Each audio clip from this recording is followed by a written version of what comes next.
ಪ್ರತಿ ಕ್ಷಣದ ಸುದ್ದಿಗಾಗಿ ಟಿವಿ9 ಕನ್ನಡ ಚಾನೆಲ್ಗೆ ಸಬ್ಸ್ಕ್ರೈಬ್ ಆಗಿ ಬೆಲ್ ಐಕಾನ್ ಒತ್ತಿ. ಸುಕನ್ಯಾ, ಒಂದ್ ಕಡೆ ಹೆಚ್ಚಾಗ್ತಿದೆ ಸೋಂಕಿತರ ಸಂಖ್ಯೆ. ಎಲ್ಲರ ಪ್ರಶ್ನೆ, ಲಾಕ್ಡೌನ್ ಮತ್ತೆ ಆಗುತ್ತಾ? ಹಾಗಾದ್ರೆ ಟಿವಿ9 ನಲ್ಲಿ ರಾಜ್ಯದ ಜನತೆ ನೋಡ್ಲೇಬೇಕಾದಂತ ಇನ್ಸೈಡ್ ಸ್ಟೋರಿ ಇದೇ ಹೊತ್ತಿನ ವಿಶೇಷ. ಲಾಕ್ಡೌನ್, ಸರ್ಕಾರದ ಮುಂದಿನ ನಿರ್ಧಾರ ಏನು?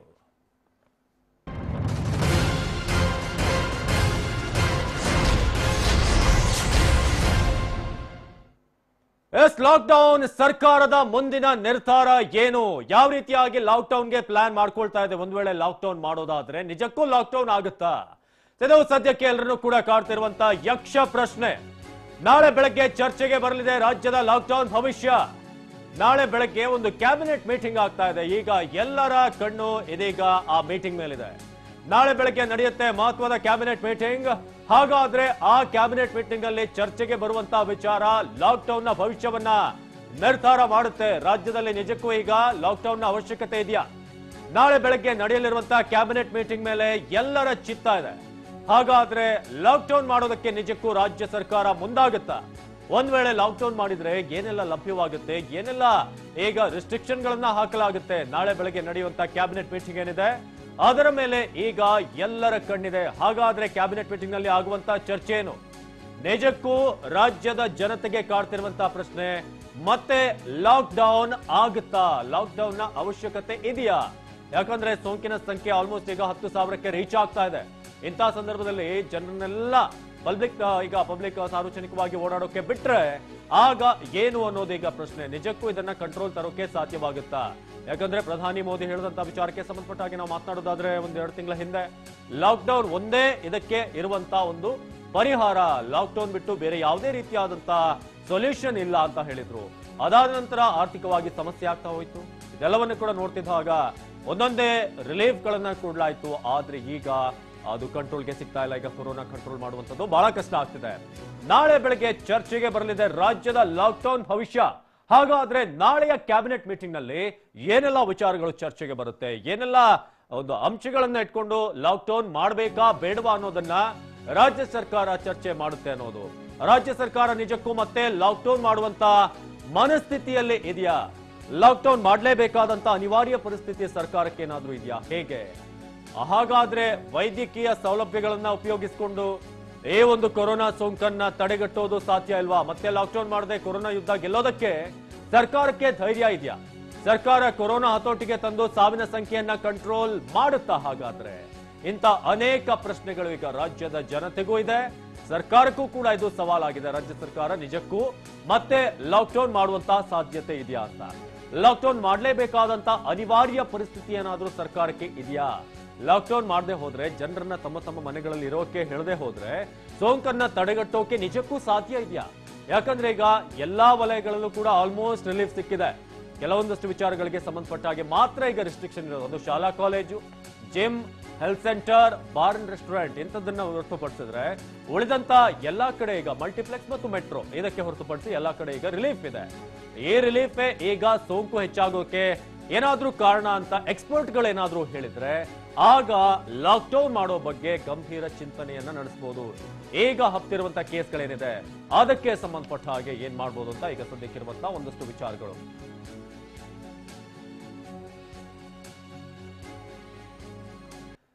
ಲಾಕ್ಡೌನ್ಗೆ ಸಂಬಂಧಪಟ್ಟ ಹಾಗೆ ಒಂದಷ್ಟು ಸಚಿವರುಗಳು ಮಾತನಾಡಿದ್ದಾರೆ. ಹಾಗಾದ್ರೆ ಅವ್ರು ಹೇಳುವಂತಹ ಪ್ರಕಾರ ಏನು? ಲಾಕ್ಡೌನ್ ನಿಜಕ್ಕೂ ಆಗುತ್ತಾ? ಈಗ ಒಬ್ಬೊಬ್ಬರನ್ನೇ ನೋಡ್ತಾ ಹೋಗೋಣ ಯಾರ್ಯಾರು ಏನ್ ಹೇಳಿದ್ದಾರೆ ಅಂತ. ಮತ್ತೆ ಕರ್ನಾಡು ಲಾಕ್ಡೌನ್ ಆಗೋದು ಪಕ್ಕಾನ ಅಂತ. ಹಾಗಾದ್ರೆ ಸಚಿವರುಗಳು ಏನ್ ಹೇಳ್ತಾರೆ? ಮಿನಿಸ್ಟ್ರಿಗಳು ಹೇಳುವಂತ ಮಾತುಗಳೇನು? ಸರ್ಕಾರದ ಮಟ್ಟದಲ್ಲಿ ನಡೆದಿದ್ಯಾ ಮೆಗಾ ತಯಾರಿ? ಸರ್ಕಾರ ಈ ಬಗ್ಗೆ ಸಮಾಲೋಚನೆ ನಡೆಸ್ತಾ ಇದೆಯಾ? ಒಂದು ನಿರ್ಧಾರವನ್ನ ಮಾಡೋದಕ್ಕೆ ಈಗ ರೆಡಿ ಆಗ್ತಿದ್ಯಾ ಸರ್ಕಾರ? ಲಾಕ್ಡೌನ್ ಬಗ್ಗೆ ಸಚಿವರಿಂದ ಹೊರಬಿದ್ದಂತ ಅಭಿಪ್ರಾಯ ಏನು? ಹಾಗಾದ್ರೆ ಲಕ್ಷ್ಮಣ ಸವದಿ, ಆರ್ ಅಶೋಕ್, ಶ್ರೀರಾಮುಲು, ಸಿಟಿ ರವಿ ಇವರೆಲ್ಲರೂ ಕೂಡ ಹೇಳಿದಂತ ವಿಚಾರಗಳಿಗೆ ಏನು? ಅವರ ಪ್ರಕಾರ ಲಾಕ್ಡೌನ್ ಮಾಡೋದು ಎಷ್ಟು ಸರಿ, ಅಥವಾ ಲಾಕ್ಡೌನ್ ಮಾಡೋಕೆ ಸರ್ಕಾರ ಎಷ್ಟು ಮಟ್ಟಿಗೆ ಸಿದ್ಧವಾಗಿದೆ? ಮತ್ತೆ ಕರ್ನಾಡು ಲಾಕ್ಡೌನ್ ಆಗೋದು ಪಕ್ಕಾನ? ಹಾಗಾದ್ರೆ ಸರ್ಕಾರದ ಮಟ್ಟದಲ್ಲಿ ಮೆಗಾ ತಯಾರಿಗಳನ್ನ, ಅಂದ್ರೆ ಒಂದ್ ವೇಳೆ ಲಾಕ್ಡೌನ್ ಮಾಡಿದರೂ ಸಹ ಅದನ್ನ ಯಾವ ರೀತಿಯಾಗಿ ಅನುಷ್ಠಾನಕ್ಕೆ ತರೋದು? ಲಾಕ್ಡೌನ್ ಅಂದ್ರೆ ಕಂಪ್ಲೀಟ್ ಲಾಕ್ಡೌನ್ ಅಥವಾ ಕೆಲವೊಂದು ಅಗತ್ಯವಾಗಿ ಲಾಕ್ಡೌನ್ ಮಾಡಲೇಬೇಕು ಅಂತ ವಿಚಾರಗಳಿಗೆ ಮಾತ್ರ ಲಾಕ್ಡೌನ್? ಇಂಥ ನೂರಾರು ಪ್ರಶ್ನೆಗಳು ಈಗ ಜನರನ್ನ ಕಾಡ್ತಾ ಇದೆ. ಅದಕ್ಕೆ ಸಚಿವರುಗಳು ತಮ್ಮ ತಮ್ಮ ಒಂದಷ್ಟು ವಿಚಾರಗಳನ್ನು ಅಭಿಪ್ರಾಯಗಳನ್ನು ಹೇಳಿದ್ದಾರೆ. ಈ ಲಾಕ್ಡೌನ್ ವಿಚಾರವಾಗಿ ಒಂದಷ್ಟು ಸಚಿವರ ಅಭಿಪ್ರಾಯ ಹೇಗಿದೆ ಅಂತಂದ್ರೆ ಲಾಕ್ಡೌನ್ ಆಗಬಹುದು ಅಂತ ಇದೆ. ಒಂದಷ್ಟು ಸಚಿವರ ಪ್ರಕಾರ ಲಾಕ್ಡೌನ್ ಬೇಕಾಗಿಲ್ಲ ಅಂತ ಅನ್ಸುತ್ತೆ ಅಂತ ಇದೆ. ಹಾಗಾದ್ರೆ ಯಾವ ಸಚಿವರ ಅಭಿಪ್ರಾಯ ಏನು ನೋಡೋಣ. ಒಬ್ಬೊಬ್ಬರೇ ಸಚಿವರು ಏನೇನು ಹೇಳಿದ್ದಾರೆ, ಬಹಳ ಪ್ರಮುಖವಾಗಿ ಪ್ರಭಾವಿ ಸಚಿವರು ಏನೇನಿದ್ದಾರೆ ಇದಕ್ಕೆ ಸಂಬಂಧಪಟ್ಟ ಹಾಗೆ ಮೊದಲನೇದಾಗಿ ಆರೋಗ್ಯ ಸಚಿವರಾದಂತ ಶ್ರೀರಾಮುಲು ಅವರು ಇದಕ್ಕೆ ಸಂಬಂಧಪಟ್ಟ ಹಾಗೆ ಏನ್ ಹೇಳಿದ್ದಾರೆ ಬನ್ನಿ ಒಂದೊಂದಾಗಿ ನೋಡ್ತಾ ಹೋಗೋಣ. ಶ್ರೀರಾಮುಲು ಅವರ ಪ್ರಕಾರ ಲಾಕ್ಡೌನ್ ನ ಅವಶ್ಯಕತೆ ಇದೆಯಾ ಅಂತ. ಹಾಗಾದ್ರೆ ಶ್ರೀರಾಮುಲು ಈ ವಿಚಾರಕ್ಕೆ ಸಂಬಂಧಪಟ್ಟ ಹಾಗೆ ಹೇಳಿದ್ದೇನು ಬನ್ನಿ ನೋಡೋಣ. ಏನು ಇತ್ತೀಚೆಗೆ ಬಹಳಷ್ಟು ಜಾಸ್ತಿ ಆಗ್ತಾ ಇದಾವೆ ಕೇಸ್ಗಳು. ನಿನ್ನೆ ಮುಖ್ಯಮಂತ್ರಿಗಳು ಒಂದು ತೀರ್ಮಾನಕ್ಕೆ ಬಂದ್ರು, ಸುಮಾರಾಗಿ 4 ಪ್ರದೇಶಗಳನ್ನ ಐಡೆಂಟಿಫಿಕೇಶನ್ ಮಾಡಿ ಅದನ್ನ 14 ದಿನಗಳ ಕಾಲ ಸೀಲ್ ಡೌನ್ ಮಾಡಂತ ಕೆಲಸ ಮುಖ್ಯಮಂತ್ರಿಗಳು ಮಾಡಿದ್ದಾರೆ. ಆಕಸ್ಮಿಕವಾಗಿ ಪರಿಸ್ಥಿತಿ ಇದೇ ರೀತಿಯಲ್ಲಿ ಮುಂದುವರೆದ್ರೆ ಮುಂದಿನ ದಿನಗಳಲ್ಲಿ ಲಾಕ್ಡೌನ್ ಮಾಡಂತ ವಿಚಾರದ ಬಗ್ಗೆ ಕೂಡ ಒಂದು ಯೋಚನೆಯನ್ನು ಚಿಂತನೆಯನ್ನು ಕೂಡ ಮಾಡಬೇಕಾಗುತ್ತೆ. ಯಾಕಂದ್ರೆ ಇತ್ತೀಚೆಗೆ ನಾವು ಬೆಂಗಳೂರಲ್ಲಿ ಜಾಸ್ತಿ ಕೇಸಸ್ಗಳು ಬರುವಂತ ಟೈಮಲ್ಲಿ ನಾವು ಬಹಳಷ್ಟು ಸಮಾಲೋಚನೆ ಮಾಡಿದಂತ ಟೈಮಲ್ಲಿ ಕೂಡ ಬಹಳಷ್ಟು ಬೇರೆ ಬೇರೆ ರಾಜ್ಯಗಳಿಂದ ಜನರಲ್ಲಿ ಜಾಸ್ತಿ ಜನರು ಬರ್ತಾ ಇದ್ದಾರೆ. ಅದಕ್ಕೋಸ್ಕರವಾಗಿ ಜಾಸ್ತಿ ಕೇಸ್ಗಳಾಗಂತ ಟೈಮಲ್ಲಿ ಕೂಡ ಇದ್ರ ಯಾವ ರೀತಿಯಲ್ಲಿ ಒಂದು ಕಂಟ್ರೋಲ್ ತಗೋಬೇಕನ್ನಂತ ಸಂದರ್ಭ ಬಂದಂತ ಟೈಮಲ್ಲಿ ಜಾಸ್ತಿ ಕೇಸಸ್ ಆದಂತ ಟೈಮಲ್ಲಿ ನಾವು ತಜ್ಞರ ಜೊತೆಲಿ ಎಕ್ಸ್ಪರ್ಟ್ಸ್ ಜೊತೆಲಿ ಮಾತಾಡಿ ಅವ್ರ ಹತ್ರ ಸಮಾಲೋಚನೆ ಮಾಡಿ ಮುಖ್ಯಮಂತ್ರಿಗಳ ಗಮನಕ್ಕೆ ತಗೊಂಡೋಗಿ ಮತ್ತೆ ಪುನಃ ಏನು ಲಾಕ್ಡೌನ್ ಅನ್ನು ಮುಂದುವರಿಸಬೇಕನ್ನಂತ ಚಿಂತನೆಯನ್ನು ಕೂಡ ಮಾಡಬೇಕಾಗುತ್ತೆ. ಇದು ಆರೋಗ್ಯ ಸಚಿವ ಶ್ರೀರಾಮುಲು ಅವರ ಮಾತು. ಅವರ ಪ್ರಕಾರ ಲಾಕ್ಡೌನ್ ನ ಅವಶ್ಯಕತೆ ಇದೆ ಅಂತ. ಹಾಗಾದ್ರೆ ಬೆಂಗಳೂರಿನ ನಾಡಿ ಮಿಡಿತವನ್ನ ಅರಿತಿರುವಂತಹ ಸಚಿವರಲ್ಲಿ ಆರ್ ಅಶೋಕ್ ಅವರು ಬಹಳ ಪ್ರಮುಖರು. ಅವರಿಗೆ ಬೆಂಗಳೂರಿನಲ್ಲಿ ಏನೇನಾಗ್ತಾ ಇದೆ ಅದರ ಬಗ್ಗೆ ಒಂದು ಕಂಪ್ಲೀಟ್ ಪಿಕ್ಚರ್ ಇದೆ. ಹಾಗಾದ್ರೆ ಕಂದಾಯ ಸಚಿವರಾದಂತ ಆರ್ ಅಶೋಕ್ ಈ ವಿಚಾರಕ್ಕೆ ಸಂಬಂಧಪಟ್ಟ ಹಾಗೆ ಏನ್ ಹೇಳ್ತಾರೆ ಬನ್ನಿ ನೋಡೋಣ. ಯಾವ ಮನೆಯಲ್ಲಿ ಕೋವಿಡ್ ಪಾಸಿಟಿವ್ ಆಗ್ತದೋ ಆ ಮನೆ ಸುತ್ತಮುತ್ತ ಇರೋ 5 ಮನೆಗಳನ್ನ ನಾವು ಮಾಡ್ತಾ ಇದ್ವಿ, 5-6 ಮನೆಗಳನ್ನು. ಈಗ ಎಂಟೈರ್ ರೋಡನ್ನು ಬ್ಲಾಕ್ ಮಾಡ್ತಾ ಇದ್ವಿ. ನೋಡೋಣ ಕೇಸಸ್ಸು ಈಗ ಈ ಬ್ಲಾಕ್ ಈಗ ಅದನ್ನು ಲಾಕ್ಡೌನ್ ಮಾಡೋ ದೃಷ್ಟಿಯಿಂದ ಮುಂದೆ ಆ ಥರದ್ದು ಏನಾನ ಇನ್ಸಿಡೆಂಟ್ ಇನ್ನೂ ಜಾಸ್ತಿ ಆದರೆ ನಾನು ಯೋಚನೆ ಮಾಡ್ತೀನಿ ಏನು ಮಾಡಬೇಕು, ಯಾವ ರೀತಿ ಸೀಲ್ ಡೌನ್ ಮಾಡಬೇಕು, ಇಡೀ ವಾರ್ಡ್ ಮಾಡಬೇಕಾ, ಇಡೀ ಕಾನ್ಸ್ಟಿಟ್ಯೂನ್ಸಿ ಮಾಡಬೇಕಾ, ಇಡೀ ಬೆಂಗಳೂರು ಮಾಡಬೇಕಾ, ಇಡೀ ಕರ್ನಾಟಕ ಮಾಡಬೇಕಾ, ಅದೇನಿದ್ರು ಕೂಡ ತಜ್ಞರ ವರದಿ ಆಧಾರದ ಮೇಲೇ ನಾವು ಮಾಡಬೇಕು. ನಾವು ಇಮಿಡಿಯೇಟಾಗಿ ನಾಳೆ ಸೀಲ್ ಡೌನ್ ಮಾಡು ನಾಳೆ ಮತ್ತೆ ತೆಗೆಯೋದು ಜನ ನಮ್ಮನ್ನ ಆಡ್ಗೊಳ್ಳೋ ರೀತಿ ಆಗಬಾರ್ದು. ಸಿದ್ದು ಕಂದಾಯ ಸಚಿವ ಆರ್ ಅಶೋಕ್ ಅವರು ಹೇಳಿದಂತ ಮಾತು, ಜನ ಮತ್ತೊಮ್ಮೆ ಲಾಕ್ಡೌನ್ ಸೀಲ್ ಡೌನ್ ಅಂತ ಮಾಡ್ತಾ ಹೋದ್ರೆ ಅವ್ರು ನಮ್ಮನ್ನ ಬೈಕೊಳ್ಳುವಂತ ಶಾಪ ಹಾಕುವಂತ ಪರಿಸ್ಥಿತಿ ನಿರ್ಮಾಣ ಆಗುತ್ತೆ, ಗೊಂದಲ ಉಂಟಾಗುತ್ತೆ ಅಂತ. ಇದೇ ವಿಚಾರಕ್ಕೆ ಸಂಬಂಧಪಟ್ಟ ಹಾಗೆ DCM ಲಕ್ಷ್ಮಣ್ ಸವದಿ ಸಾರಿಗೆ ಸಚಿವರು ಕೂಡ ಹೌದು, ಅವ್ರೇನ್ ಹೇಳ್ತಾರೆ, ಅವರ ಅಭಿಪ್ರಾಯ ಏನು ಬನ್ನಿ ನೋಡೋಣ. ಸುಮಾರು ದಿನಗಳ ಕಾಲ ಲಾಕ್ಡೌನ್ ಮಾಡಿ ಸಾಕಷ್ಟು ಆರ್ಥಿಕ ಹೊರೆಯಾಗಿರ್ತಕ್ಕಂಥದ್ದು ನಾವು ಗಮನದಲ್ಲಿದೆ. ಇನ್ಮೇಲೆ ಲಾಕ್ಡೌನ್ ಮಾಡಿ ಇನ್ನಷ್ಟು ಸಮಸ್ಯೆಗಳನ್ನು ಉದ್ಭವ ಮಾಡ್ತಕ್ಕಂಥದ್ದು ಸರ್ಕಾರದ ಮುಂದೆ ಯಾವುದೇ ಅಂಥ ಚಿಂತನೆ ಇಲ್ಲ. ಇದ್ದದ್ರಲ್ಲೇ ಸೋಷಿಯಲ್ ಡಿಸ್ಟೆನ್ಸ್ ಮೇಂಟೈನ್ ಮಾಡಬೇಕು, ಮುಂಜಾಗ್ರತೆ ಏನೇನು ಪ್ರಿಕಾಷನರಿ ಮೆಜರ್ ತೊಗೋಬೇಕು ಅಂತ ತೊಗೊಳ್ತಕ್ಕಂಥದ್ರಲ್ಲಿ ಚಿಂತನೆಯಲ್ಲಿ ಸರ್ಕಾರ ಇದೆ. ನಾಳೆ ಸಚಿವ ಸಂಪುಟದ ಸಭೆ ಇದೆ, ನಾಳೆ ಗುರುವಾರ. ಇದ್ರ ಬಗ್ಗೆ ಚರ್ಚೆ ನಾವೆಲ್ಲರೂ ಕೂಡ ಮಾಡ್ತೀವಿ. ಬಟ್ ನಮಗಿರೋ ಮಾಹಿತಿ ಪ್ರಕಾರ ಮುಖ್ಯಮಂತ್ರಿಗಳಾಗಲಿ ಅಥವಾ ನಾವ್ಯಾರೂ ಕೂಡ ಲಾಕ್ಡೌನನ್ನು ಮಾಡಬೇಕು ಅಂತಕ್ಕಂಥ ಚಿಂತನೆ ನಮ್ಮಲ್ಲಿ ಇರಲಿಲ್ಲ. ನೋಡಿದ್ರೆ ಆರೋಗ್ಯ ಸಚಿವರಾದಂತ ಶ್ರೀರಾಮುಲು ಅವರು ಹೇಳಿದಂತ ಪ್ರಕಾರ ಲಾಕ್ಡೌನ್ ಅವಶ್ಯಕತೆ ಇದೆ. ಅದೇ ರೀತಿಯಾಗಿ ಅಶೋಕ್ ಅವರು ಹೇಳುವಂತ ಪ್ರಕಾರ ಲಾಕ್ಡೌನ್ ಅವಶ್ಯಕತೆ ಇರ್ಬೋದು, ಹೇಳಲಿಕ್ಕಾಗಲ್ಲ, ನಾವು ಹೇಳ್ತೀವಿ ಇದ್ರ ಬಗ್ಗೆ ಅಂತ. ಆದ್ರೆ ಲಕ್ಷ್ಮಣ್ ಸವದಿ ಅವರು ಹೇಳ್ತಾರೆ ಲಾಕ್ಡೌನ್ ಅಗತ್ಯ ಇಲ್ಲ ಅಂತ. ಹಾಗಾದ್ರೆ CT ರವಿ ಅವರು ಏನ್ ಹೇಳ್ತಾರೆ, ಮತ್ತೊಬ್ಬ ಸಚಿವರು ಕ್ಯಾಬಿನೆಟ್ ನಲ್ಲಿ ಇರುವಂತವರು. ಹಾಗಾದ್ರೆ CT ರವಿ ಅವರ ಪ್ರಕಾರ ಲಾಕ್ಡೌನ್ ಆಗುತ್ತಾ ಇಲ್ವಾ ಬನ್ನಿ ನೋಡೋಣ. ತಜ್ಞರ ವರದಿಯನ್ನು ಆಧರಿಸಿಯೇ ಕಾಲಕ್ಕೆ ನಮ್ಮ ಸರ್ಕಾರ ನಿರ್ಣಯ ತೆಗೆದುಕೊಳ್ತಾ ಬಂದಿದೆ. ಇದು ಮತ್ತು ಸರ್ವಪಕ್ಷಗಳ ವಿಶ್ವಾಸಕ್ಕೆ ತೆಗೆದುಕೊಂಡು ಅವರ ಅಭಿಪ್ರಾಯವನ್ನು ತೆಗೆದುಕೊಂಡು ನಿರ್ಣಯ ತಗೊಳ್ತಾ ಬಂದಿದೆ. ನಂಗೊಂದೇನು ಅಂದರೆ, ಕೆಲವರು ಲಾಕ್ಡೌನ್ ಮಾಡಿದ್ರೆ ಲಾಕ್ಡೌನ್ ಯಾಕೆ ಬೇಕಿತ್ತು ಅಂತ ಕೇಳ್ತಾರೆ, ಮಾಡದೇ ಇದ್ದರೆ ಲಾಕ್ಡೌನು ಮಾಡಿ ಅಂತ ಹೇಳ್ತಾರೆ. ಹಾಗಿರೋದು ಸ್ವಲ್ಪ ಇದೀಗ ಎಲ್ಲರ ಅಭಿಪ್ರಾಯನೂ ಒಂದೇ ರೀತಿ ಇರೋಕ್ಕೆ ಸಾಧ್ಯ ಇಲ್ಲ. ಅದಕ್ಕಾಗಿ ತಜ್ಞರ ವರದಿಯನ್ನು ಆಧರಿಸಿಯೇ ನಿರ್ಣಯ ತಗೊಳ್ತೀವಿ. ನೋಡಿದ್ರಲ್ಲ, ಕ್ಯಾಬಿನೆಟ್ ಮಿನಿಸ್ಟರ್ಗಳ 4 ಜನರ ಅಭಿಪ್ರಾಯಗಳು 4 ರೀತಿಯಾಗಿದೆ. ಶ್ರೀರಾಮುಲು ಅವರು ಹೇಳುವಂತಹ ಪ್ರಕಾರ ಲಾಕ್ಡೌನ್ ಬೇಕು ಅಂತ, ಅದೇ ರೀತಿಯಾಗಿ ಅಶೋಕ್ ಅವರು ಹೇಳುವಂತಹ ಪ್ರಕಾರ ಸದ್ಯಕ್ಕೆ ಒಂದು ಸ್ವಲ್ಪ ಗೊಂದಲ ಇದೆ, ಬೇಕಾ ಬೇಡವಾ ಅನ್ನೋ ನಿರ್ಧಾರ ಮಾಡುವಂತ ಸ್ವಲ್ಪ ಕ್ಲಿಷ್ಟಕರ ಅಂತ. ಅದೇ ರೀತಿಯಾಗಿ ಸೌದಿ ಅವರು ಲಾಕ್ಡೌನ್ ಅವಶ್ಯಕತೆ ಇಲ್ಲ, ಸದ್ಯಕ್ಕೆಲ್ಲ ಓಕೆ ಇದೆ ಅಂತ ಸೌದಿ ಅವರು ಹೇಳ್ತಾ ಇದ್ದಾರೆ. ಆದ್ರೆ ಸಿಟಿ ರವಿ ಅವರು ಹೇಳುವಂತ ಪ್ರಕಾರ ಕೇಂದ್ರದಿಂದ ಏನ್ ಸೂಚನೆ ಬರುತ್ತೆ ನೋಡೋಣ. ಏನೀಗ ಸೆಂಟ್ರಲ್ ಗವರ್ಮೆಂಟ್ ಕೂಡ ಇದರ ಬಗ್ಗೆ ಒಂದು ನಿರ್ಧಾರ ಮಾಡುತ್ತೆ. ನಮಗೂ ಕೂಡ ಒಂದಷ್ಟು ರಿಪೋರ್ಟ್ಗಳು ಬರ್ತಾ ಇದೆ. ತಜ್ಞರ ರಿಪೋರ್ಟ್ಗಳನ್ನು ನಾವು ಕಲೆ ಹಾಕ್ತೀವಿ. ಅದಾದ ನಂತರ ಲಾಕ್ಡೌನ್ ಮಾಡಬೇಕಾ ಬೇಡವಾ ಅನ್ನೋದು 4 ಸಚಿವರ ಅಭಿಪ್ರಾಯಗಳು ಕೂಡ ಬಹಳ ವಿಭಿನ್ನವಾಗಿವೆ. ಸೊ ಅದಕ್ಕೋಸ್ಕರನೇ ಈಗ ಕ್ಯಾಬಿನೆಟ್ ಮೀಟಿಂಗ್ ಅನ್ನ ನಾಳೆ ಕರೆದಿರೋದು. ನಾಳೆ ಏನೆಲ್ಲ ವಿಚಾರಗಳನ್ನ ಈಗ ಚರ್ಚೆ ಮಾಡಲಾಗುತ್ತೆ. ಲಾಕ್ಡೌನ್ ಮಾಡದೆ ಕೊರೋನಾ ಹತ್ತಿಕ್ಕೋದಕ್ಕೆ ಸಾಧ್ಯ ಇಲ್ವಾ? ಸರ್ಕಾರಕ್ಕಿರುವಂತ ಆಯ್ಕೆಗಳೇನು? ಲಾಕ್ಡೌನ್ ಅಸ್ತ್ರ ಬಿಟ್ಟು ಬೇರೆನಾದ್ರೂ ಬ್ರಹ್ಮಾಸ್ತ್ರ ಇದೆಯಾ ಇದಕ್ಕೆ? ಲಾಕ್ಡೌನ್ ಬೇಡ, ಬೇರೆನಾದ್ರೂ ಒಂದು ಪ್ಲಾನ್ ಮಾಡೋಣ ಅಂತ ಏನಾದ್ರೂ ಮಾಡ್ಬೋದಾ ಕೊರೋನಾ ಕಟ್ಟಿ ಹಾಕೋದಕ್ಕೆ? ಸರ್ಕಾರದ ಮುಂದೆ ಸಾಲು ಸಾಲು ಸವಾಲುಗಳಿದೆ. ಹಾಗಾದ್ರೆ ಆ ಸಾಲು ಸಾಲು ಸವಾಲುಗಳು ಏನು? ಮತ್ತೆ ಲಾಕ್ಡೌನ್ ಬಗ್ಗೆ ರಾಜ್ಯ ಸರ್ಕಾರಕ್ಕೆ ಇರುವಂತ ಆಯ್ಕೆಗಳೇನು? ಲಾಕ್ಡೌನ್ ಹೊರತುಪಡಿಸಿ ಬೇರೆನಾದ್ರೂ ಇದೆಯಾ? ಲಾಕ್ಡೌನ್ ಮಾಡದೆ ಕೊರೋನಾ ಹತ್ತಿಕ್ಕೋದಕ್ಕೆ ಸಾಧ್ಯ ಇದೆ. ಯಾಕಂದ್ರೆ ಪ್ರತಿದಿನ 300 ರಿಂದ 400 ಕೇಸ್ ಬರ್ತಾ ಇದೆ. ಅದು ಕೂಡ ಅಸಿಂಪ್ಟಮ್ಯಾಟಿಕ್, ಅಂದ್ರೆ ರೋಗ ಲಕ್ಷಣಗಳು ಇಲ್ಲದೆ ಅವರಿಗೆ ಕೊರೋನಾ ಬರುವಂತದ್ದಾಗ್ತಾ ಇದೆ. ಲಾಕ್ಡೌನ್ ಅಸ್ತ್ರ ಬಿಟ್ಟು ಬೇರೆ ಏನಾದ್ರೂ ಪ್ಲಾನ್ ಅನ್ನ ಮಾಡಬಹುದಾ? ಸಚಿವರುಗಳೇನಾದ್ರೂ ಐಡಿಯಾ ಕೊಡಬಹುದಾ? ಬೇಡ, ಲಾಕ್ಡೌನ್ ಬೇಡ, ಆಲ್ರೆಡಿ ಕಳೆದ 2-3 ತಿಂಗಳು ನಾವು ಹಿಂದೆ ಮಾಡಿದ್ವಿ, ಅದರಿಂದಲೇ ಸಾಕಷ್ಟು ಹೊಡೆತ ಬಿದ್ದಿದೆ. ಬಹಳಷ್ಟು ವಲಸೆ ಕಾರ್ಮಿಕರು, ಬೀದಿ ಬದಿ ವ್ಯಾಪಾರಸ್ಥರು, ಡ್ರೈವರ್ಗಳು, ಬೇರೆ ಬೇರೆ ಈ ಕಾರ್ಮಿಕರೇನಿದ್ದಾರೆ, ದಿನಗೂಲಿ ನೌಕರರು, ಅವರೆಲ್ಲರಿಗೂ ಕೂಡ ಸಮಸ್ಯೆ ಆಗಿದೆ. ಅದಕ್ಕೋಸ್ಕರ ಮತ್ತೆ ಲಾಕ್ಡೌನ್ ಮಾಡಿದ್ರೆ ಅದಾದ ನಂತರ ಕೇವಲ ಲಾಕ್ಡೌನ್ ಮಾಡೋದೇನೋ ಅನೌನ್ಸ್ ಮಾಡ್ಬಿಡ್ಬೋದು, ತಮ್ಮ ತಮ್ಮ ಮನೆಗಳಲ್ಲಿ ಇರಿ ಅಂತ. ಅದಾದ್ಮೇಲೆ ಬರುವಂತಹ ಸಮಸ್ಯೆಗಳಿದೆಯಲ್ಲ, ಅದನ್ನ ನಿಭಾಯಿಸೋದು ಸರ್ಕಾರಕ್ಕೆ ಬಹಳ ಬಹಳ ದೊಡ್ಡ ಕಠಿಣ ಸವಾಲು, ಜನರನ್ನ ಕಟ್ಟಿ ಹಾಕುವಂಥದ್ದು. ಅದೇ ರೀತಿಯಾಗಿ ಕೊರೋನಾವನ್ನ ಕಟ್ಟಿ ಹಾಕುವುದು ಇರೋದೇನಿದೆ ಅದು ಅದಕ್ಕಿಂತ ಬಹಳ ಕಠಿಣವಾದಂತಹ ಸವಾಲು. ಹಾಗಾದ್ರೆ ಮತ್ತೆ ಲಾಕ್ಡೌನ್ ಬಗ್ಗೆ ರಾಜ್ಯ ಸರ್ಕಾರಕ್ಕೆ ಇರುವಂತಹ ಆಯ್ಕೆಗಳೇನು, ಆಪ್ಷನ್ಗಳು ಏನೇನಿದೆ, ಅದರ ಬಗ್ಗೆ ಕೂಡ ನಿಮ್ಮ ಬಳಿ ವಿಸ್ತೃತವಾಗಿ ಮಾಹಿತಿಯನ್ನ ಕೊಡ್ತಾ ಹೋಗಿ ಮೋಸ್ಟ್ಲಿ ಸರ್ಕಾರಕ್ಕೂ ಕೂಡ ಒಂದು ಐಡಿಯಾ ಸಿಗ್ಬೋದು ನಮ್ಮ ಈ ಒಂದು ವರದಿಯಿಂದ, ಹೀಗೆ ಮಾಡ್ಬೋದೇನೋ ಅಂತ. ಹಾಗಾಗಿ ಲಾಕ್ಡೌನ್ ಅಸ್ತ್ರ ಬಿಟ್ಟು ಸರ್ಕಾರ ಯಾವ ನಿರ್ಧಾರವನ್ನು ಕೈಗೊಳ್ಳಬಹುದು, ಜೊತೆಗೆ ಇತ್ತೀಚೆಗೆ TV9 ಮಾಡಿದಂತ ಅಭಿಯಾನಗಳು, ನಾವು ಕೊಟ್ಟಂತ ಸಲಹೆಗಳನ್ನ, TV9 ಸಲಹೆಗಳನ್ನ ಸರ್ಕಾರ ಕೂಡ ಬಹಳ ಗಂಭೀರವಾಗಿ ಪರಿಗಣಿಸಿದೆ. ಆ ನಿಟ್ಟಿನಲ್ಲಿ ಏನೇನು ಆಯ್ಕೆಗಳಿದೆ ಸರ್ಕಾರಕ್ಕೆ, ಅದರ ಬಗ್ಗೆ ಕೂಡ ನಾವು ಒಂದೊಂದಾಗಿ ಹೇಳ್ತಾ ಹೋಗ್ತೀವಿ. ಸರ್ಕಾರಕ್ಕೆ lockdown is the only option ಅಥವಾ ಬೇರೆನಾದ್ರೂ ಆಯ್ಕೆಗಳಿದೆಯಾ, ಅದರ ಬಗ್ಗೆ ಕೂಡ ಒಂದೊಂದಾಗಿ ನಾವು ನೋಡ್ತಾ ಹೋಗೋಣ. ಲಾಕ್ಡೌನ್ ಅಗತ್ಯ ಇದೆಯಾ, ಎಷ್ಟು ಮಟ್ಟಿಗೆ ಅಂತ. ಇದು ಲಾಕ್ಡೌನ್ಗೆ ಸಂಬಂಧಪಟ್ಟ ಹಾಗೆ ನಾವು ನೋಡ್ತಾ ಇದ್ದೀವಿ. ಸರ್ಕಾರಕ್ಕೆ ಇರುವಂತಹ ಏನು ಆಯ್ಕೆಗಳಿದೆ ಅಂತ, ಲಾಕ್ಡೌನ್ ಮಾಡಲೇಬೇಕಾದಂತ ಅನಿವಾರ್ಯತೆ ಸರ್ಕಾರಕ್ಕೆ ಇದೆ ಅನ್ನೋ ರೀತಿಯ. ಯಾಕಂದ್ರೆ ಬಹಳ ಬೆಸ್ಟ್ ಆಪ್ಷನ್ ಇರೋದು ಲಾಕ್ಡೌನೇ. ಆದ್ರೆ ಲಾಕ್ಡೌನ್ ನಿಂದ ಆಗುವಂತ ತೊಂದರೆಗಳಿದೆಯಲ್ಲ, ಅದನ್ನ ನಿಭಾಯಿಸುವಂತದ್ದು ಬಹಳ ಕಷ್ಟ. ಸೋಂಕಿತರು ಹೆಚ್ಚಾಗ್ತಾ ಇರೋದ್ರಿಂದ ಸರ್ಕಾರಕ್ಕೆ ಬಹಳ ದೊಡ್ಡ ತಲೆನೋವಾಗಿದೆ. ಯಾವ ರೀತಿಯಾಗಿ ಸೋಂಕಿತರನ್ನ ಕಂಟ್ರೋಲ್ಗೆ ತರಬೇಕು ಅನ್ನೋ ಒಂದು ವಿಚಾರ. ಹೀಗಾಗಿ ಲಾಕ್ಡೌನ್ ಬಗ್ಗೆ ಮಾತನಾಡ್ತಿದ್ದಾರೆ ಸಚಿವರು, ಲಾಕ್ಡೌನ್ ಅವಶ್ಯಕತೆ ಇದೆ ಅಂತ. ಹಾಗಾದ್ರೆ ಲಾಕ್ಡೌನ್ ಮಾಡುವಂತದ್ದು ಅಷ್ಟು ಸುಲಭ ಇದೆಯಾ? ಲಾಕ್ಡೌನ್ ಮಾಡಿದ್ರೆ ಅದರ ಹೊರೆಯನ್ನ ಸರ್ಕಾರವೇ ಹೊರಬೇಕಾಗತ್ತೆ. ಜನ ಕೂಡ ಬಹಳಷ್ಟು ಸಮಸ್ಯೆಗೆ ಒಳಗಾಗ್ತಾರೆ. ಹಾಗಾಗಿ ಪರಿಸ್ಥಿತಿ ಕೈಮೀರಿರುವಂತಹ ಮುನ್ಸೂಚನೆ ಸಿಕ್ಕಿದ್ರಿಂದ ಲಾಕ್ಡೌನ್ ಬಗ್ಗೆ ಈಗ ಚಿಂತನೆ ನಡೆಸಲಾಗ್ತಾ ಇದೆ. ಬಟ್ ಈಗ ಕಂಪ್ಲೀಟ್ ಲಾಕ್ಡೌನ್ ಅಥವಾ ಪಾರ್ಷಿಯಲ್ ಲಾಕ್ಡೌನ್ ಅಥವಾ ಎಲ್ಲೆಲ್ಲಿ ಬೇಕೋ ಅಲ್ಲಿ ಮಾತ್ರನಾ, ಈ ಒಂದು ವಿಚಾರಕ್ಕೆ ಕ್ಲಾರಿಟಿ ಈಗ ಸರ್ಕಾರ ಕಂಡುಕೊಳ್ಬೇಕಾಗಿದೆ.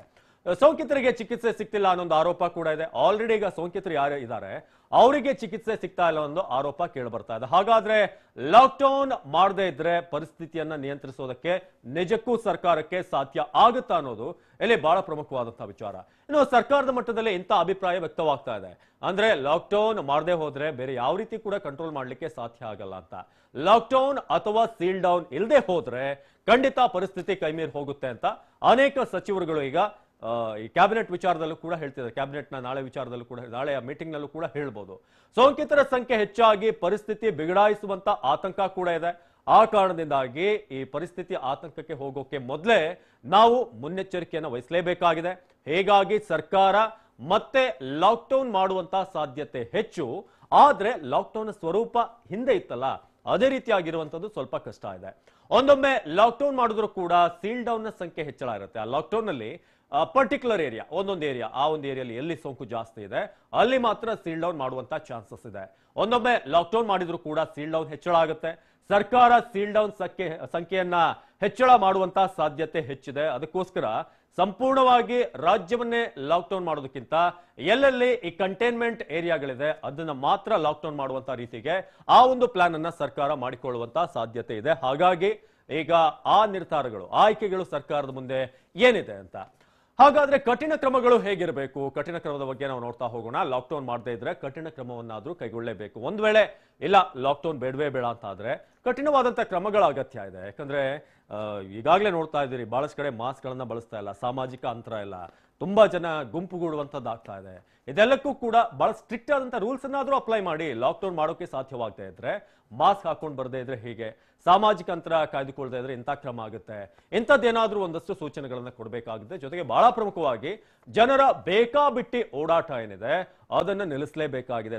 ಸುಮ್ಮನೆ ಓಡಾಡೋದು, ಕೊರೋನಾ ಬಿಟ್ಟೇ ಹೋಗಿದೆ ಅನ್ನೋ ರೀತಿಯಾಗಿ ಒಂದು ಬಹಳ ಲೀನಿಯನ್ಸ್ ಅಂತಾರಲ್ಲ, ಆ ರೀತಿಯಾಗಿ ಉಡಾಫೆಗಳನ್ನ ಮಾಡುವಂತದನ್ನ ಬಹಳ ಅಗತ್ಯವಾಗಿ ಅದಕ್ಕೆ ಕಂಟ್ರೋಲ್ ಹಾಕಬೇಕಾಗಿದೆ. ಮೊದಲನೇದಾಗಿ ನಂಬರ್ 1, ಜನರ ಬೇಕಾಬಿಟ್ಟಿ ಓಡಾಟ ಅದನ್ನ ಬ್ರೇಕ್ ಹಾಕುವಂಥದ್ದು ಬಹಳ ಪ್ರಮುಖವಾದಂತಹ ವಿಚಾರ ಮೊದಲನೇದಾಗಿ.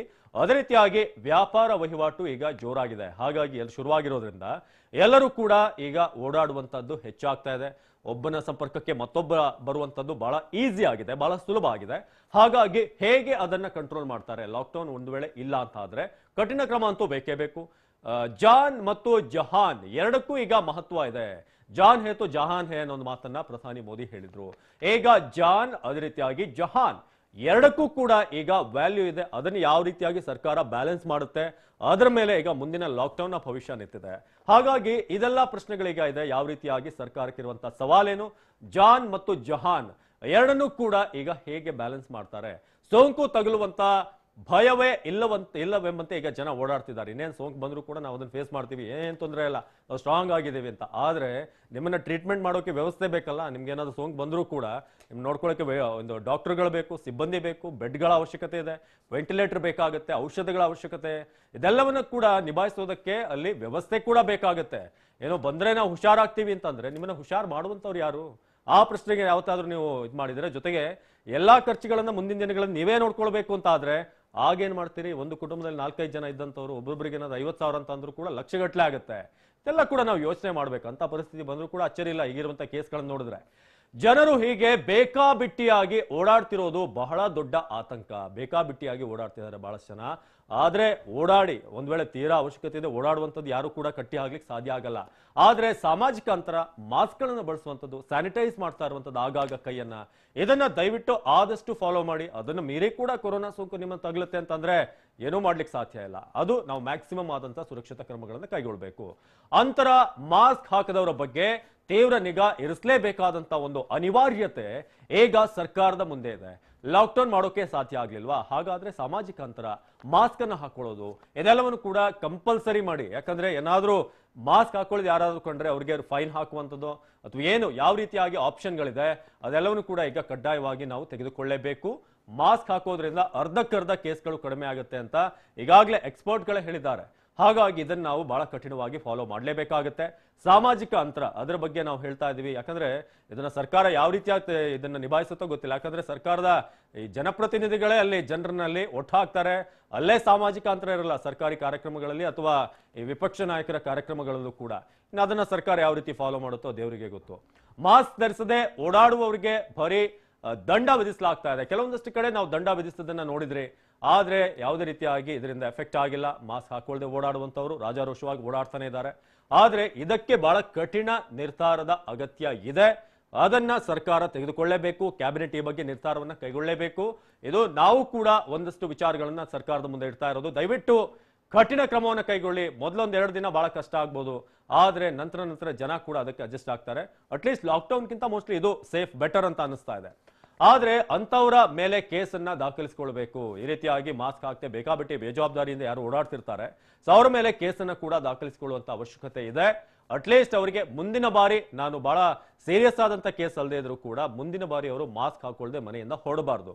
ಆ ರೀತಿಯಾಗಿ ಅವರಿಗೆ ನೆನಪನ್ನ ಇಟ್ಟುಕೊಳ್ಳುವಂತೆ ಮಾಡುವಂತ ಕೇಸ್ನ ಅಗತ್ಯ ಇದೆ. ಅದಕ್ಕೆ ಸರ್ಕಾರ ಆದಷ್ಟು ಬೇಗ ಈ ಬಗ್ಗೆ ಕ್ರಮವನ್ನು ಕೈಗೊಳ್ಳುವಂತ ಅಗತ್ಯ ಇದೆ. ಇನ್ನು ಅನಗತ್ಯವಾಗಿ ಓಡಾಡ್ತಿರುವಂತವ್ರು ಈಗಲೂ ಕೂಡ ನಾವು ನೋಡ್ತಾ ಇದ್ದೀವಿ. ವೀಲಿಂಗ್ ಮಾಡಿ ಮೊನ್ನೆ ಅಷ್ಟೇ ಯುವಕರು ಪ್ರಾಣ ಬಿಟ್ಟಿರುವಂತದ್ದು, ಇಂಥ ಅನೇಕ ಕೇಸ್ಗಳು, ಅನೇಕ ವಿಚಿತ್ರ ಕ್ಯಾರೆಕ್ಟರ್ಗಳು ನಮ್ಮಲ್ಲೇ ಓಡಾಡ್ತಿರ್ತವೆ ನಮ್ಮ ರಸ್ತೆಗಳಲ್ಲಿ. ಬೆಂಗಳೂರಿನಲ್ಲಿ ಈ ವೀಲಿಂಗ್ ಮಾಡುವಂತವು, ಬಹಳಷ್ಟು ಸರ್ಕಸ್ಗಳನ್ನ ರಸ್ತೆಯಲ್ಲೇ ಮಾಡುವಂತವು, ಅದರ ಜೊತೆಗೆ ಈ ಬೇಕಾಬಿಟ್ಟಿ ಓಡಾಟ ಏನೋ ರಸ್ತೆ ಖಾಲಿ ಇದೆ ಅಥವಾ ಹೇಗಿದೆ ನೋಡೋಣ, ಬೇಕಾಬಿಟ್ಟು ಯಾರನ್ನೋ ಭೇಟಿಯಾಗಕ್ಕೆ ಹೋಗೋದು, ಇಂಥವ್ರನ್ನ ಆದಷ್ಟು ಕಂಟ್ರೋಲ್ ಮಾಡಿ. ಅವಶ್ಯಕತೆ ಇದೆಯಾ, ನಿಮ್ಮ ಡ್ಯೂಟಿಗೆ ಹೋಗ್ಬೇಕಾ ಅಥವಾ ಅಗತ್ಯ ವಸ್ತುಗಳನ್ನ ಖರೀದಿ ಮಾಡ್ಬೇಕಾ, ಆ ಟೈಮ್ನಲ್ಲಿ ಮಾತ್ರ ನೀವು ಹೊರ ಬರುವಂಥದ್ದು ಉತ್ತಮ. ಯಾವಾಗಲೂ ಕೂಡ ಒಂದು ತಲೆಯಲ್ಲಿರಲಿ, ಕೊರೋನಾ ಈಗ ಬೆಂಗಳೂರಿನಾದ್ಯಂತ ಒಂದು ರೌಂಡ್ಸ್ ನಲ್ಲಿ ಇದೆ ಅನ್ನೋದು ನಿಮ್ಮೆಲ್ಲರಿಗೂ ಕೂಡ ಈಗ ನೀವು ಯೋಚನೆ ಮಾಡಬೇಕಾಗುತ್ತೆ. ಮತ್ತೇನು ಕೇಂದ್ರ ಸರ್ಕಾರದ ನಿರ್ಧಾರ ಬಹಳ ಪ್ರಮುಖವಾಗಿರುತ್ತೆ. ಕೇಂದ್ರ ಸರ್ಕಾರ ಗೈಡ್ಲೈನ್ಸ್ ಗಳನ್ನ ಕಳಿಸ್ತಾನೆ ಇದೆ, ಅದನ್ನ ರಾಜ್ಯ ಸರ್ಕಾರಗಳು ಫಾಲೋ ಮಾಡಿದ್ದಾವೆ. ಹಾಗಾದ್ರೆ ಈ ಬಾರಿಯ ಲಾಕ್ಡೌನ್ಗೆ ಮತ್ತೊಮ್ಮೆ ಲಾಕ್ಡೌನ್ ಆಗೋದಾದ್ರೆ ಕೇಂದ್ರದ ಸೂಚನೆ ಎಷ್ಟು ಪ್ರಮುಖವಾಗಿರುತ್ತೆ, ಏನ್ ಸೂಚನೆ ಬರಬಹುದು ಹೇಳ್ತೀವಿ ವಿಸ್ತೃತವಾಗಿ. ನಮ್ಮೂರು ಪ್ರತಿದಿನ ರಾತ್ರಿ 8 ಗಂಟೆಗೆ TV9 ನಲ್ಲಿ ಮಾತ್ರ.